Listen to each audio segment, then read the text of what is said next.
करना होता है। जैसे आपने 4 लोगों से डिस्कस किया, कोई इंसान कुछ पॉजिटिव बोल रहा है, कोई नेगेटिव बोल रहा है, उससे फर्क नहीं पड़ना चाहिए। डिपेंड ये करता है कि वो जो बोल रहा है उसका बेसिस क्या है। क्या वो किसी नॉलेज या एक्सपीरियंस के बेस पे बोल रहा है या ऐसे ही कुछ भी बोल रहा है? ऐसे ही बोल रहा है तो फिर उसकी बात पे ध्यान क्यों दे रहे हो?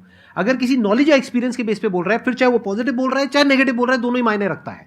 उसके बाद में रिसर्च करनी है और फिर रिसर्च करने के बाद में फाइनल डिसीजन अपना खुद का होना चाहिए। अब वो डिसीजन उससे अलग भी हो सकता है जो आपने पहले लिया था, और वो सेम भी हो सकता है।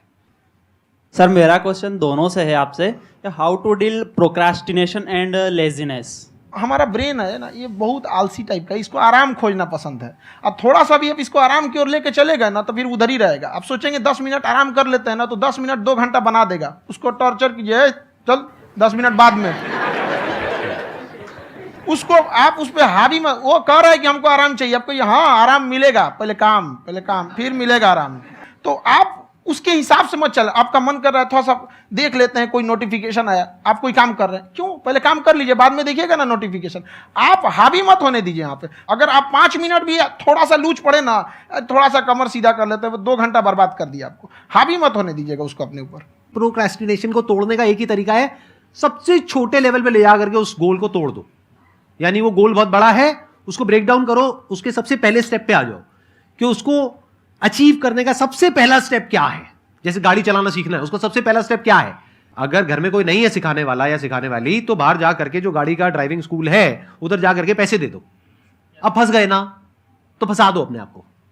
दिमाग ये लगाओ कि अपने आप को कैसे फंसाया जाए। जब हम फंस जाते हैं ना तो फिर हमको वो काम करना ही पड़ता है। Then there is no looking back. जब तक आप सोच रहे हो तब तक सोच रहे हो, उसको बोलते हैं पैरालिसिस ऑफ एनालिसिस, कि आप सोचते चले जा रहे हो अपने माइंड में, मैं ये करूंगा वो करूंगा वो करूंगा वो करूंगा, और प्रोक्रेस्टिनेट हो रहा है, वो चीज टलती चली जा रही है।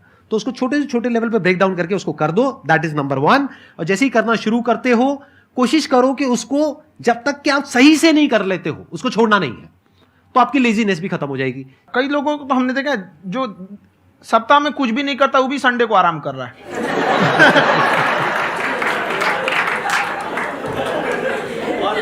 वैसे कहा भी जाता है कि अगर कोई काम आपको करवाना है ना तो ऐसे किसी इंसान को दो जो बिजी है। हाँ। ऐसे आदमी को मत दो जो खाली है। ये परफेक्ट एग्जाम।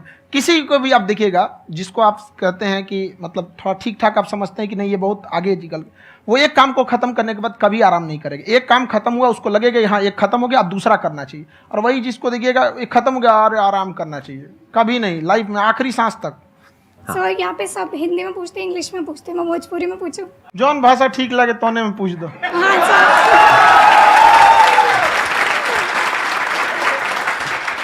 सर ये पूछे के चाहते नहीं कि जैसे हमने के पढ़ाई करी नहीं सर, तो कभी कभी डेली टारगेट्स जो होला वो कंप्लीट ना होला।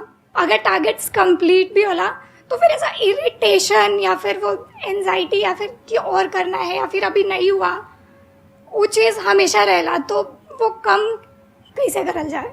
देखिए टारगेट्स को ना हम लोग को एक अपने हिसाब से पहले फिट करना चाहिए। ऐसा नहीं कि दूसरे किसी इंसान को देख के हम टारगेट फिट कर ले। कोई लड़का 8 घंटा पढ़ रहा है, कोई पहली बार अभी पढ़ना ही चालू किया, उसको देख के 8 घंटा पढ़ेगा तो पढ़ाइए छोड़ देगा। तो आप अपनी क्षमता के हिसाब से देखिए कि आप कितना पढ़ सकते हैं। अगर आपने एक घंटे को बना लिया कि हम 1 घंटा पढ़ सकते हैं, अगले 1 हफ्ते तक उसको सस्टेन रखिए। जिम में कैसे करते हैं लोग, पहले दिन उठा लीजिएगा 1 कुंटल तो हार्ट अटैक हो जाएगा। तो वो धीरे धीरे टारगेट सेट कीजिए और अपनी क्षमता को भी देखिए। हर इंसान की क्षमता अलग है। कंगारू को देख के हाथी छलांग मारेगा, पैर तोड़ के बैठ जाएगा।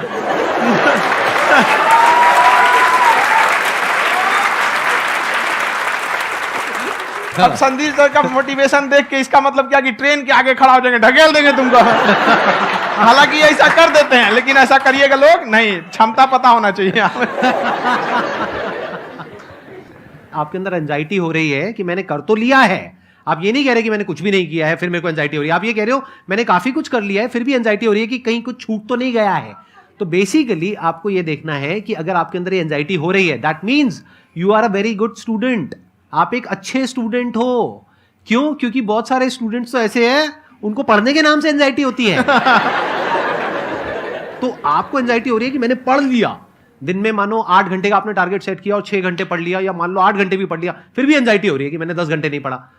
तो ये तो अच्छी क्वालिटी है ना, ये तो एक ब्रिलियंट स्टूडेंट की क्वालिटी है। क्योंकि एंजाइटी उसी को होती है जो केयर करता है, जिसको परवाह है उसी की तो एंजाइटी होती है। जैसे माँ को अपने बच्चे की, जैसे एक माँ को अपने बच्चे के, जैसे एक माँ को अपने बच्चे को लेकर के एंजाइटी होती है। हंस लो मजाक उड़ा लो मेरा। कोई बात नहीं, एडिट कर देंगे इसको हम। हाँ।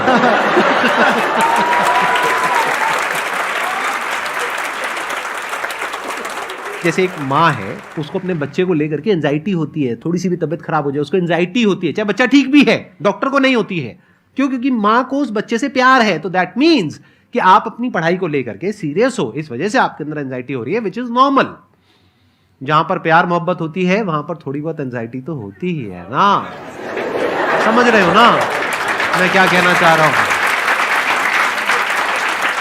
आप लोग समझ रहे हो ना मैं कहां जा रहा हूं? जब वो किसी और से बात करती है तो एंजाइटी होती है ना।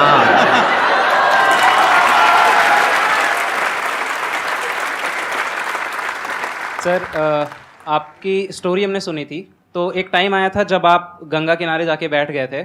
उस समय आपको कुछ समझ नहीं आ रहा था, तो उस समय मतलब आपने ये डिसीजन कैसे लिया कि अब आगे नहीं, यहाँ से वापस जाना है? रास्ता ही नहीं था। घर जाने के लिए एटलीस्ट 90 रुपए चाहिए था, जेब में